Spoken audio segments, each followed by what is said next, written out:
මාළු මිරිස් මේ විදිහට හදමුද? මාළු මිරිස් මේ විදිහට හැදුවම හරි රහයි. මුලින්ම මම මාළු මිරිස් ටිකට උවමනා කරන දේවල් මේ විදිහට කපා ගත්තා.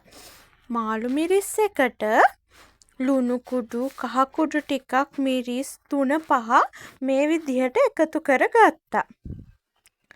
දැන් මම මගේ හට්ටියට තෙල් ටිකක් එකතු කරගෙන අර මම මුලින් කපාගත්ත සුදු ලූණු කරපිංචා ටික මේ තෙලේ තෙම්පරාදු කරගන්නවා. මේ විදිහට තෙම්පරාදු කරගන්නවා. දැන් මම මේකට මගේ මාළු මිරිස් ටික එකතු කරගන්නවා. මේ විදිහට මාළු මිරිස් ටික එකතු කරලා ටික වෙලාවක් කලවම් කරගන්නවා.